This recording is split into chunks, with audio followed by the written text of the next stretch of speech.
The smoke rising from Heinrich Weber's cabin looked wrong. That was the first thing his neighbors noticed in the autumn of 1878. While every other homestead in the Nebraska Territory sent thick columns of wood smoke straight up from their chimneys, Weber's cabin produced only a thin wisp that seemed to disappear almost as soon as it left the roof. They said he was doing it wrong. They said a German immigrant who'd only been in America 2 years had no business thinking he knew better than men who'd been building frontier cabins their whole lives. They said his strange contraption with its clay tubes and complicated design would fail when real cold arrived. They said a lot of things. What they didn't know was that Heinrich Weber had grown up sleeping in a room heated by a Kachelofen, a massive ceramic tile stove that his grandfather had built in Bavaria, a stove that burned a single armload of wood each evening and kept the entire house warm through the night. A stove that worked on principles most American settlers had never even heard of. The winter of 1878 to 1879 would teach everyone in the Nebraska Territory about those principles. It would teach them the hard way. Heinrich Weber arrived in New York Harbor in April of 1876, carrying everything he owned in a single trunk. He was 28 years old, a trained mason and potter from the village of Rothenburg in Bavaria. He'd left Germany not because of poverty or persecution, but because the old country felt too small, too settled, too finished. In Bavaria, every stone had been placed centuries ago. Every wall had been built by someone's great-grandfather. There was no room for a young man to make his mark, to build something that would last, to create something new.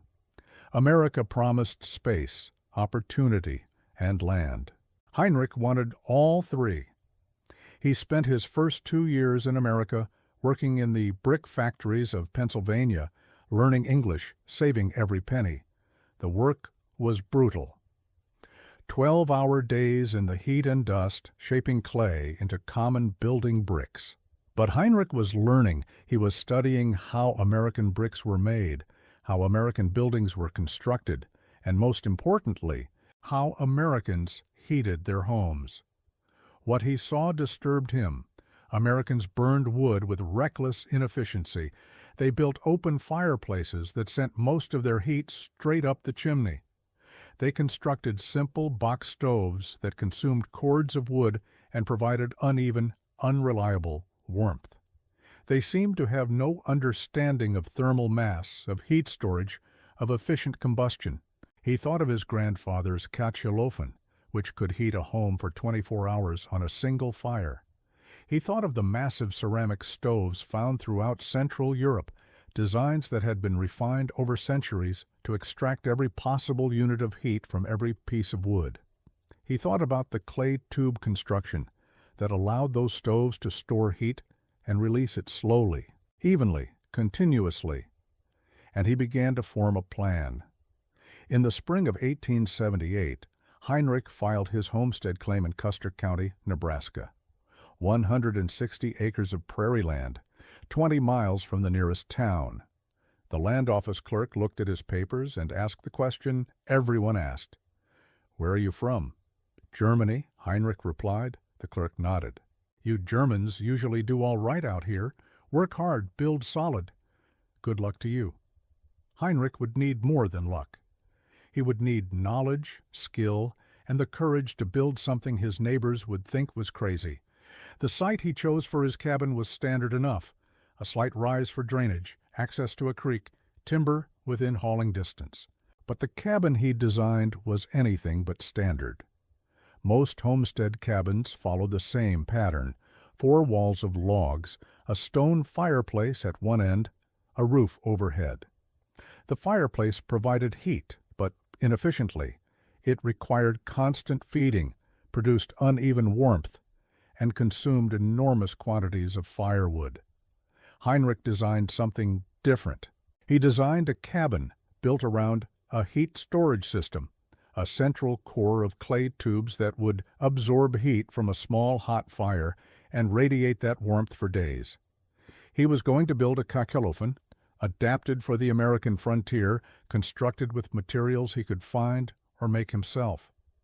The first settlers who saw his foundation work thought he'd made a serious mistake. While others built simple stone or wood foundations around the perimeter of their cabins, Heinrich was constructing a massive brick and stone structure in the center of his floor plan. The structure measured 6 feet by 6 feet and rose 3 feet above ground level. It looked like the base of a tower, not a fireplace. A neighbor named Samuel Crawford rode over to investigate. Crawford was a man in his 50s, a veteran settler who'd built 3 different homesteads in his life. He considered himself an expert on frontier construction. "What in blazes are you building?" Crawford asked. "The foundation for my heating system," Heinrich replied, continuing to lay bricks. "That's the biggest fireplace foundation I've ever seen. Must weigh 2 tons, more than that." "Closer to 3 tons when finished." Crawford shook his head. "You're wasting material and effort. A simple stone fireplace against the wall would work fine and take a quarter of the work. This is not a fireplace. This is different." "Different how?" Heinrich stood up, wiping his hands. "In my country, we build stoves that store heat. A small fire heats a large mass of ceramic material. The mass holds the heat and releases it slowly over many hours. One fire in the evening heats the house all night and into the next day." Crawford looked skeptical. "That might work in Germany, but this is Nebraska. It gets cold here, real cold. You need a big fire burning all the time, not some foreign contraption." "We will see," Heinrich said quietly. The word spread quickly through the scattered homestead community. "That German fellow is building some kind of ceramic stove thing. Says it'll heat his cabin on 1 fire a day. Thinks he's smarter than everyone else. Going to freeze when real winter comes." Heinrich ignored the talk and kept working. The construction of his heating system would take all summer, but he'd planned for that. He'd started early specifically because he knew the work would be slow, precise, and couldn't be rushed. The core of his system was a firebox, small by frontier standards. Most cabin fireplaces had openings 3 feet wide. Heinrich's firebox measured only 18 inches by 24 inches, but it was designed for complete combustion, for burning wood at extremely high temperatures. The firebox was lined with fire brick, a special refractory clay that could withstand intense heat without cracking. Heinrich made these bricks himself, using clay from the creek bank mixed with sand and fired in a temporary kiln he built specifically for that purpose. It took him 3 weeks to make enough fire bricks, but he knew they were essential. Above and around the firebox, Heinrich constructed the heart of his system, a maze of clay tubes. He formed these tubes by hand, rolling clay into cylinders about 4 inches in diameter and 2 feet long. Each tube was carefully shaped, smoothed, and dried in the sun. Then each tube was fired in his kiln until it became ceramic, hard, and permanent. The tubes were arranged in a specific pattern. Hot gases from the firebox would enter the tube system and travel through a winding path, forced to give up their heat to the clay walls of the tubes before finally exiting through the chimney.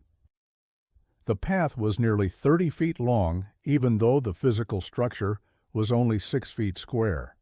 This was the key principle Heinrich had learned from the Kachelofen.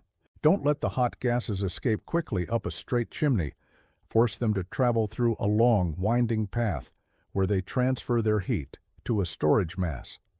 Extract every possible unit of thermal energy before allowing the exhaust to escape. The clay tubes were embedded in a matrix of brick and additional clay, creating a solid mass that would absorb heat. The entire structure, when complete, weighed approximately 4 tons, 4 tons of thermal mass sitting in the center of Heinrich's cabin, capable of storing enormous quantities of heat energy. His neighbors thought he was insane. Samuel Crawford stopped by again in late August when the structure was taking its final form. "You've spent the whole summer building a chimney," Crawford said, shaking his head. "A chimney that probably cost you $40 in materials and 3 months of work. I built my whole cabin in 6 weeks for $30 total. This is not a chimney, this is a heating system. Looks like an awful expensive way to heat a cabin. It will burn 1/10 the wood of a traditional fireplace. Crawford laughed outright. 1/10? That's impossible. Heat don't store. Heat rises and escapes. That's just physics. Heat can be stored in mass, Heinrich explained patiently. The mass absorbs the heat during the fire, then releases it slowly over many hours. The clay tubes provide enormous surface area for heat transfer. If you say so, Crawford replied, clearly unconvinced. But when you're freezing, come January, hauling wood to feed that thing, don't say nobody warned you. The cabin itself was built conventionally enough. Log walls, chinked with clay and grass, a solid roof with sod covering, but in the center, instead of having the open space most cabins featured, Heinrich's structure had the massive clay tube heating system. The system occupied the central position and the living space wrapped around it. Heinrich built wooden benches against the sides of the clay mass, creating seating areas that would be heated by radiation from the tubes. He positioned his bed against one wall of the structure, knowing that the warmth radiating through the night would keep him comfortable. He designed the entire cabin layout around the principle of being close to the thermal mass. By late September, the cabin was complete.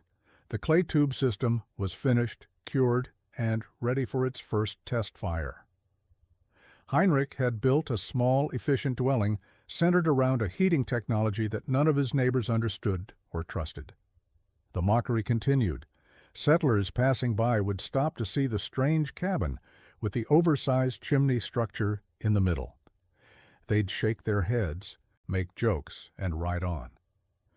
More than one person commented that Heinrich had wasted his entire building season on a complicated contraption that probably wouldn't even work. One settler, a man named Robert Mills, was particularly vocal. Mills had built his cabin in 3 weeks and spent the rest of the summer breaking sod and planting a late crop. He considered Heinrich's approach completely backwards. A homestead isn't a place to experiment with fancy European ideas, Mills said at a community gathering in early October. It's a place to work hard, build fast, and start farming. That German is going to lose his claim because he spent all summer playing with clay when he should have been plowing. Others agreed. The general consensus was that Heinrich Weber had made a fundamental mistake, that his priorities were wrong, and that he'd learned his lesson when winter arrived and he had no crops, no income, and a heating system that probably didn't work anyway. Heinrich remained quiet, focused on his final preparations. He cut and stacked firewood, but notably less than his neighbors. While they were accumulating massive piles representing months of cutting and hauling, Heinrich's wood pile was modest. He figured he'd need approximately 1 cord per month, maybe less. His neighbors were planning for 4 or 5 cords per month. The first test of the clay tube system came on a cold night in mid-October. The temperature dropped to near freezing, and Heinrich decided it was time to light his first fire. He'd been preparing for this moment all summer, and he wanted to see if his design would work as intended. He loaded the small firebox with kindling and larger pieces of split oak. The wood was arranged to allow maximum airflow, creating the conditions for a hot, efficient burn. He lit the fire and closed the heavy iron door he'd installed on the firebox opening. The fire caught quickly, and within minutes, Heinrich could hear the roar of combustion inside the firebox. The design was working. Air was being drawn in from below, feeding the fire with oxygen, creating temperatures hot enough to burn the wood gases that normally escaped unburned in a traditional fireplace. He watched carefully, adjusting the air intake to maintain optimal combustion. The fire burned intensely for about 90 minutes, consuming the load of wood completely. When the last piece had burned to ash, Heinrich closed the air intake completely, sealing the system. Now came the real test. Would the clay tubes hold the heat? Would they radiate it back into the cabin over the following hours? Within an hour, the answer was clear. The entire mass of clay tubes had heated up. The surface temperature of the clay was warm to the touch. not hot enough to burn, but warm enough to radiate significant heat. The cabin, which had been chilly when he started the fire, was now comfortably warm. Heinrich went to bed, curious to see how long the warmth would last. When he woke 8 hours later, the cabin was still warm. The clay tubes were still radiating heat, drawing from the thermal energy they had absorbed during the fire. He didn't need to start another fire. The stored heat was enough. By midday, the cabin temperature had dropped slightly, but it was still comfortable. By evening, 24 hours after the original fire, the clay tubes were still warm, still releasing stored heat. Heinrich lit another fire that evening, repeating the process, recharging the thermal battery he'd built. The system worked exactly as he'd designed it, 1 fire per day, burning intensely for 90 minutes, storing enough heat to keep the cabin warm for 24 hours. The efficiency was remarkable. He was burning approximately 1/10 the wood his neighbors were using for the same amount of warmth. But Heinrich kept quiet about his success. Let them think what they wanted. Winter would tell the real story. If you're learning something valuable about frontier survival and forgotten building techniques, make sure you're subscribed to this channel. We're uncovering the knowledge that kept our ancestors alive, the techniques that modern technology has made us forget. Hit that subscribe button so you don't miss the next story. The true test came in late November of 1878, when the first major cold snap hit Nebraska territory. The temperature dropped to 10 below zero and stayed there for 5 days. Wind howled across the prairie at 30 miles per hour. Snow drifted against cabin walls. This was killing cold, the kind of weather that tested every structure, every preparation, every decision made in the warmer months. Samuel Crawford's cabin became a place of suffering. His traditional fireplace, burning constantly, couldn't keep up with the cold. The single-thickness log walls provided minimal insulation. Wind found every gap in the chinking. The temperature inside his cabin, even with a fire roaring, barely rose above 40 degrees Fahrenheit. Crawford spent those 5 days in a desperate cycle. Cut more wood, haul more wood, feed the fire, watch the fire consume the wood, cut more wood. He burned through nearly a cord of wood in those 5 days, exhausting himself in the process. His hands were raw from axe work. His back ached from hauling logs. And still, the cabin stayed barely warm enough to survive. Robert Mills, the man who'd criticized Heinrich for wasting his summer, fared even worse. His hastily built cabin had significant gaps in the construction. The wind penetrated everywhere. His fireplace, poorly designed, produced more smoke than heat. By the 3rd day of the cold snap, Mills was seriously considering abandoning his claim and retreating to town. Only stubborn pride kept him in his frozen cabin. Other settlers struggled similarly. The cold exposed every weakness in construction, every shortcut taken during building, every misjudgment about what frontier winter actually meant. Some cabins were simply not adequate for extended periods of extreme cold. People survived, but just barely. Heinrich Weber's experience was entirely different. On the first day of the cold snap, he woke to a cabin temperature of approximately 65 degrees. The clay tube system, charged by a fire the previous evening, was still radiating stored heat. He dressed comfortably, made breakfast, and assessed his situation. Outside, the wind screamed. The temperature was well below zero. Snow was drifting. This was serious cold. Dangerous cold. Heinrich knew he needed to maintain his heating system carefully to keep the cabin warm throughout this extended freeze. He lit his daily fire around 4 in the afternoon. The time he'd determined was optimal for maintaining warmth through the night and into the next day. The fire burned hot and fast, as designed. 90 minutes later, the wood was consumed, the clay tubes were recharged, and the cabin was warm. That evening, as the temperature outside dropped to 15 below zero, Heinrich sat comfortably in his cabin, reading by the light of a small oil lamp. The surface of the clay tube system radiated gentle warmth. The cabin temperature remained steady at around 65 degrees. He went to bed comfortable, knowing the stored heat would last through the night. The next morning, day 2 of the cold snap, the pattern repeated. The cabin was warm when he woke. He spent the day working on indoor projects, repairing equipment, preparing meals. At 4 in the afternoon, he lit another fire. 90 minutes of burning, 24 hours of warmth. By day 3, word had begun to spread. Heinrich's cabin was staying warm, really warm. Settlers who were struggling in their own homes heard the reports and couldn't believe them. How could a German immigrant with a strange clay contraption be comfortable while men with years of frontier experience were barely surviving?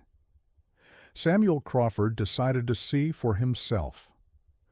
On the afternoon of day 4, when the temperature was still hovering at 10 below zero, he rode over to Heinrich's homestead. The journey was miserable, fighting wind and cold, but curiosity drove him forward.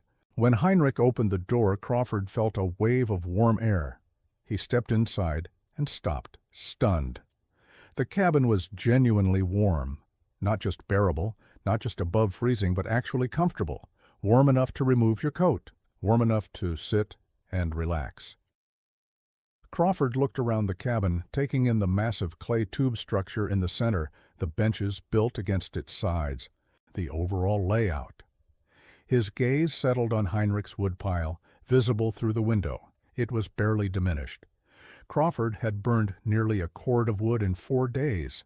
Heinrich's woodpile looked almost untouched. "How?" Crawford asked simply. Heinrich gestured to the clay tube system. Thermal mass, heat storage. "I explained this when I was building. I didn't believe it was possible." "Believe it now?" Crawford nodded slowly. "How often are you burning fires?" "Once per day. Sometimes I can go longer if the weather is not extreme." "Once per day," Crawford repeated, as if the words didn't make sense. "I'm burning constantly, all day, all night, and my cabin is still cold." "Your fire sends most of its heat up the chimney," Heinrich explained. "The hot gases escape too quickly. You get immediate warmth near the fire, but the heat doesn't store. It's gone as soon as it's produced." "And yours?" "My fire burns very hot for a short time. The hot gases travel through 30 feet of clay tubes before exiting. The tubes absorb the heat. Then the tubes radiate that heat back into the cabin for the next 24 hours or longer. The mass stores the energy." Crawford walked around the clay tube structure, placing his hand on the surface. It was warm, pleasantly warm, like touching sun-warmed stone. "This heat will last for many more hours, maybe until tomorrow afternoon. Then I light another fire and recharge the system." "How much wood are you burning?" "About 1 armload per day, maybe 40 pounds of wood."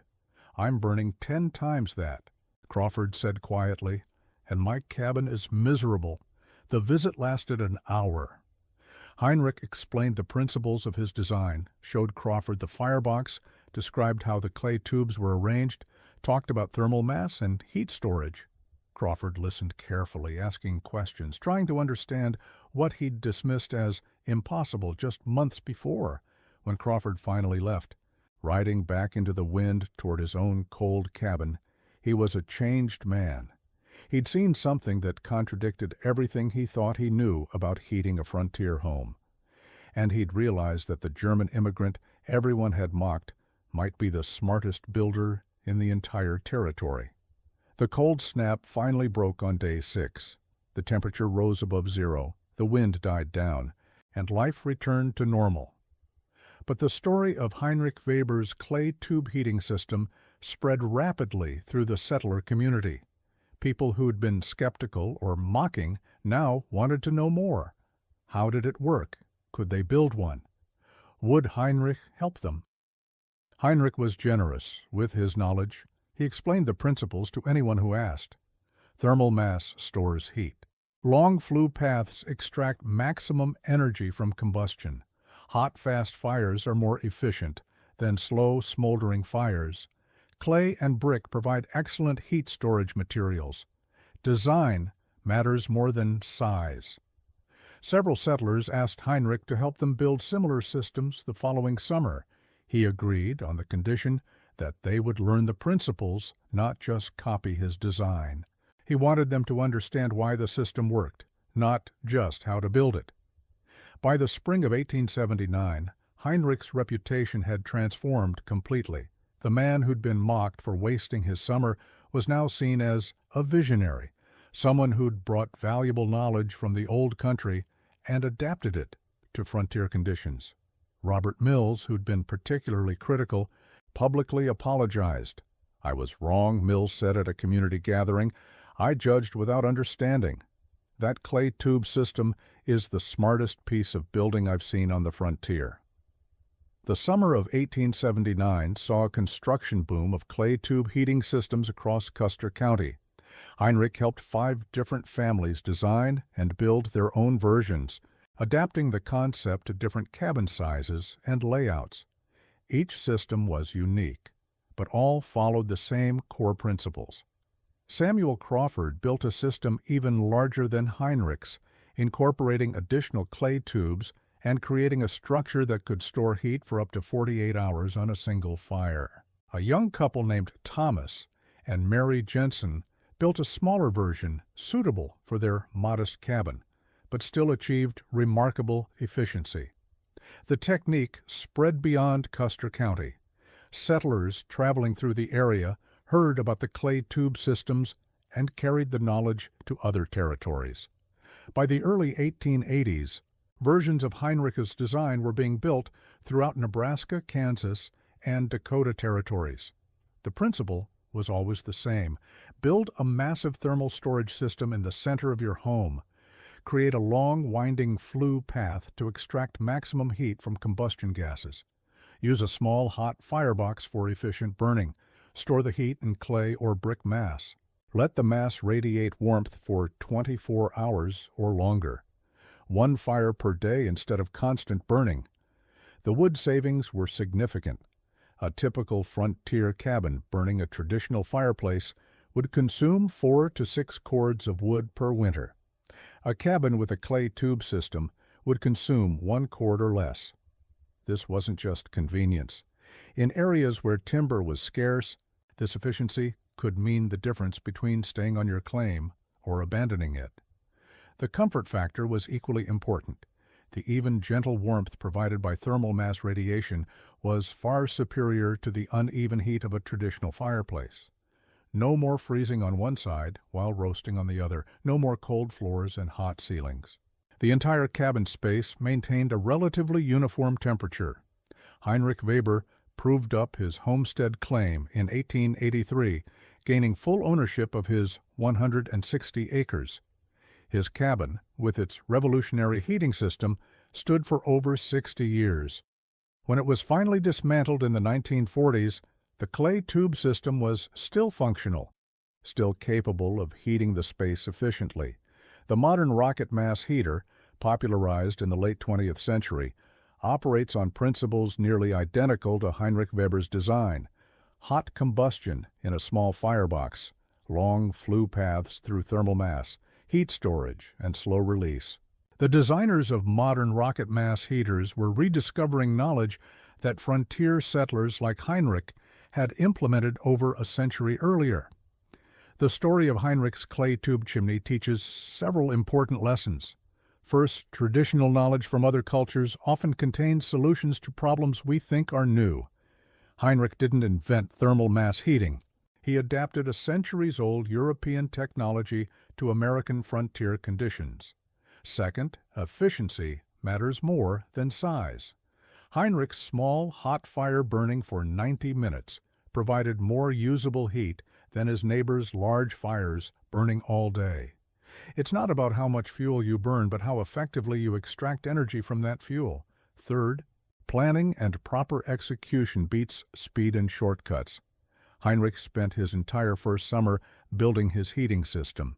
His neighbors built entire cabins in weeks, but Heinrich's slow, careful work created a structure that outperformed everything else in the territory. Fourth, mockery from others is not evidence that you're wrong. Heinrich was ridiculed throughout his construction process.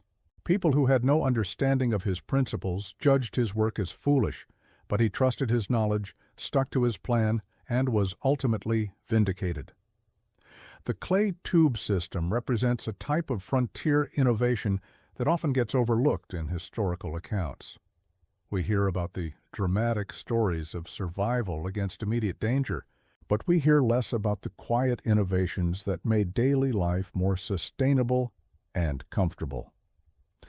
Heinrich didn't fight a bear or survive a blizzard through desperate improvisation. He built a superior heating system that worked every single day, all winter long, for decades. That steady, reliable performance saved more wood, more effort, and more suffering than any dramatic rescue. The physics behind the system are straightforward once explained. Heat energy can exist in three forms: conduction through direct contact, convection through moving air or fluid, and radiation from warm surfaces. Traditional fireplaces lose heat through all three modes.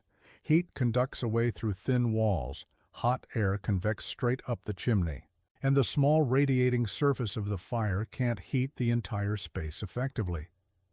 A clay tube system addresses all three loss mechanisms. The massive thermal mass conducts heat inward, storing it rather than losing it. The long flue path forces hot gases to give up their heat before escaping, preventing convective loss. And the large surface area of warm clay tubes radiates heat evenly throughout the space over many hours. The specific heat capacity of clay is approximately 0.2 calories per gram per degree Celsius. Heinrich's 4-ton system contained roughly 4 million grams of clay. Heating that mass by 100 degrees Celsius would store approximately 80 million calories of thermal energy. That stored energy, released over 24 hours, provided approximately 10,000 watts of continuous heating. By comparison, a human body generates approximately 100 watts of heat. Heinrich's system provided the heating equivalent of 100 human bodies, all from a single 90-minute fire. The efficiency was extraordinary. The construction details mattered enormously. The clay tubes had to be properly fired to achieve ceramic hardness. Unfired clay would crack and crumble under thermal stress. The tubes had to be arranged to create a long flue path without creating so much resistance that combustion was choked. The firebox had to be sized correctly to create complete combustion without wasting fuel. Heinrich's background as a trained mason and potter gave him the skills necessary to execute these details correctly. He knew how to work with clay. He knew how to fire ceramics. He knew how to build structures that would endure thermal cycling without cracking. These were not skills that typical frontier settlers possessed. This raises an important point about innovation and knowledge transfer. Heinrich could build his system because he brought specialized knowledge from his previous life in Bavaria. Other settlers, lacking that background, would struggle to replicate his work without guidance. The spread of clay tube systems depended on Heinrich's willingness to teach, to share his knowledge, to help others understand the principles. Some innovations remain limited because the innovator keeps the knowledge secret, trying to maintain an advantage. Heinrich took the opposite approach. He taught anyone who wanted to learn. He helped neighbors build their own systems. He explained the theory behind the practice. This generosity ensured that his innovation spread widely and helped many families. By 1885, an estimated 40 to 50 clay tube heating systems were operating in Nebraska territory alone. Each one represented a family burning less wood, staying warmer, living more comfortably. The cumulative impact of Heinrich's innovation was substantial, even though his name never appeared in history books or received public recognition. This is often how real progress happens, not through grand inventions that change the world overnight, but through practical improvements that spread quietly from person to person, making life incrementally better for those who adopt them. Heinrich's clay tube system was exactly this kind of innovation. The system had limitations. It required significant upfront investment in time and materials. The construction process was labor-intensive and required some level of skill with masonry and clay work. The system was essentially permanent once built, not something you could modify easily. And if not built correctly, it could fail to work as intended. Several settlers who tried to build their own systems without Heinrich's guidance made mistakes. One man built his clay tubes too narrow, creating excessive back pressure that choked combustion. Another failed to properly fire his clay tubes, which cracked during the first heating cycle. A third built an insufficient mass, which couldn't store enough heat to last through a full day. These failures reinforced an important lesson. Understanding principles matters. Following a recipe without understanding why each step matters leads to poor results. Heinrich emphasized this repeatedly. Learn why the system works, not just how to build it. Understand the physics, even if you don't know the formal terminology. The winter of 1880 to 1881, the hard winter that devastated Dakota Territory, also hit Nebraska. The clay tube systems proved their worth again during that extended period of extreme cold. Families with Heinrich-style heating systems survived the winter with far less hardship than those relying on traditional fireplaces. One family, the Jensens, later reported that they'd gone 5 full days without lighting a fire during the hard winter. They'd built such a massive clay tube system and insulated their cabin so well that the stored heat from a single fire lasted through 5 days of below-zero temperatures. This seemed almost impossible to people who were burning wood continuously just to stay barely warm. The 5-day heating duration became legendary in the settler community. It was the ultimate proof that thermal mass storage could work under the most extreme conditions. That story, more than any other, cemented the reputation of clay tube systems as superior frontier heating technology. Before we continue with the rest of the story, I need to ask you something.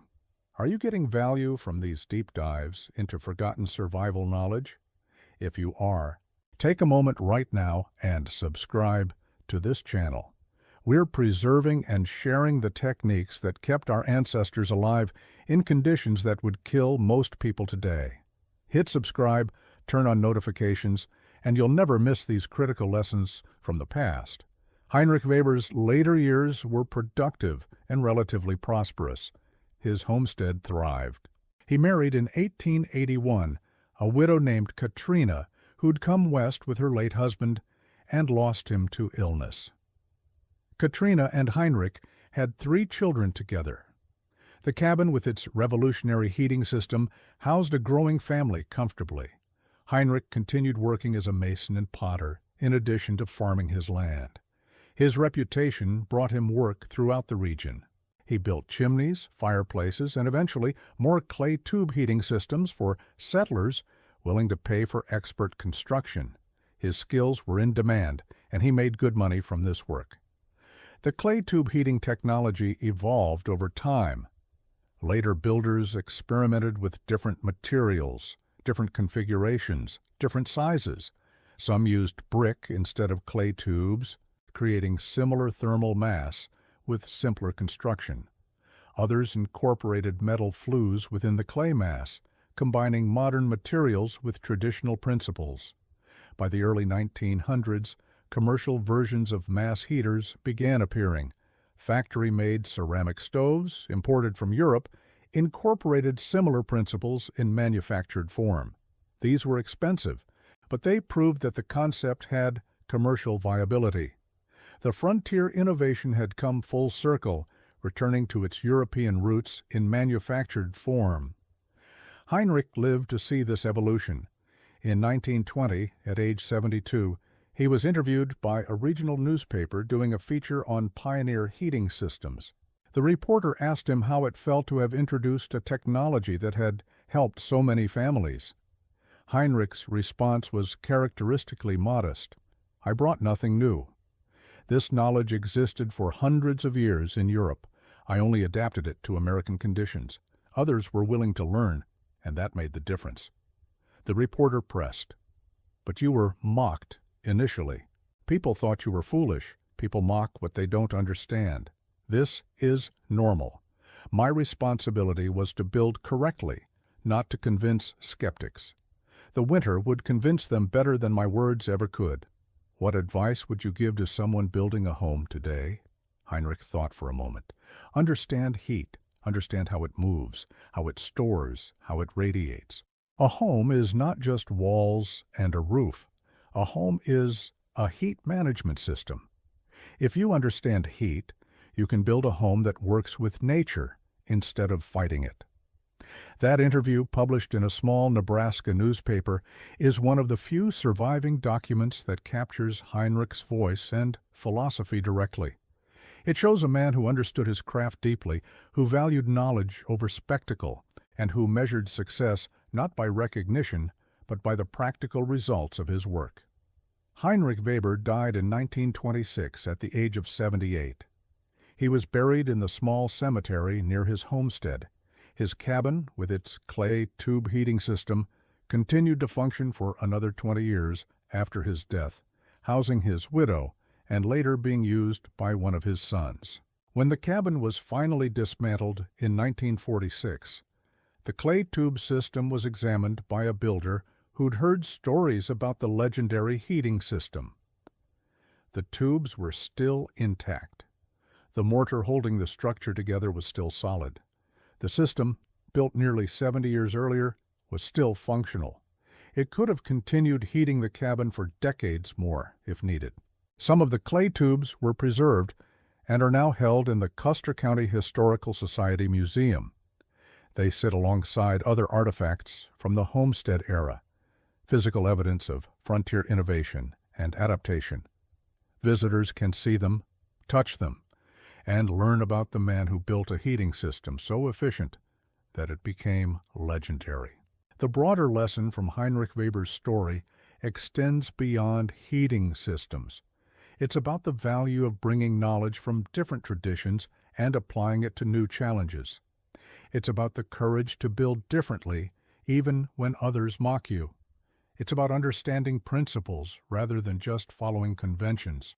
The settlers who mocked Heinrich's clay tube chimney were not stupid or malicious. They were following the conventional wisdom of their time and place. They built the way everyone else built. They used the techniques everyone else used. And they assumed that different meant wrong. Heinrich understood something they didn't. Different sometimes means better. Innovation often looks foolish until it proves itself. And the proof comes not from argument, but from performance. When the cold came, and Heinrich's cabin stayed warm for 5 days on minimal wood, while his neighbors burned cords of fuel just to survive, the proof was undeniable. The mockery stopped. The questions began, and the knowledge spread. This pattern repeats throughout history. Someone brings knowledge from elsewhere, adapts it to local conditions, faces skepticism or mockery, proves the concept through results, and eventually changes common practice. Heinrich Weber's clay tube system followed this pattern perfectly. The modern relevance of his story is striking.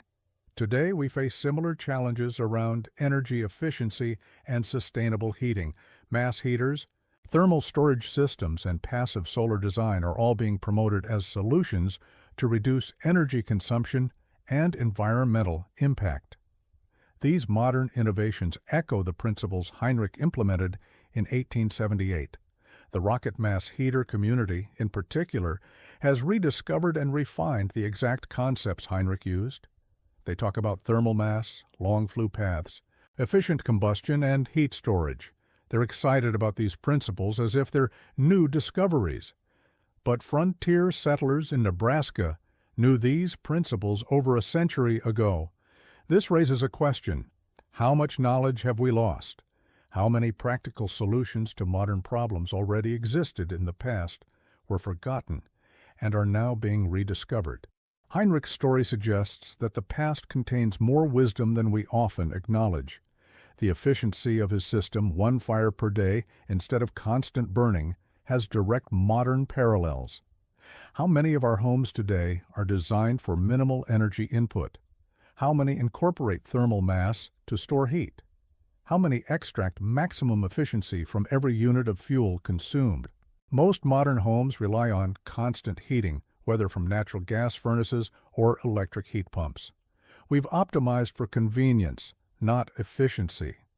We've designed systems that require constant energy input rather than systems that store energy and release it slowly. In doing so, we've moved away from principles that Heinrich understood intuitively. There's an irony here. Our ancestors built more efficiently than we do, despite having less technology. They understood principles we've forgotten in our rush to embrace mechanical solutions. The clay tube system represents a high-efficiency, low-tech solution that worked better than many of our high-tech, energy-intensive modern systems. This doesn't mean we should abandon modern technology and return to hand-built clay tube systems. But it does suggest that we should study historical solutions more carefully, extracting principles that remain valuable even as technology advances. The principle of thermal mass storage doesn't become obsolete just because we have electricity and natural gas. Heinrich Weber's legacy is not his specific clay tube chimney design. His legacy is demonstrating that careful thought, traditional knowledge, and patient execution can create solutions superior to conventional approaches. He showed that being mocked doesn't mean being wrong. He proved that efficiency matters more than following the crowd. The settlers who mocked his clay tube chimney learned an expensive lesson. Their mockery didn't change reality. Their skepticism didn't make Heinrich's system fail. And when the test came, when the bitter cold arrived, performance was all that mattered. Heinrich's cabin stayed warm, theirs didn't. End of argument. In a world that often values quick solutions and conventional approaches, Heinrich's story reminds us of different values: patience, understanding, execution, efficiency. These old-fashioned virtues produced a heating system that worked better than anything else in the territory, that lasted nearly 70 years, and that taught principles we're still learning today. The clay tube chimney that settlers mocked heated Heinrich Weber's cabin for 5 days straight during the hard winter. It heated his cabin comfortably every winter for decades.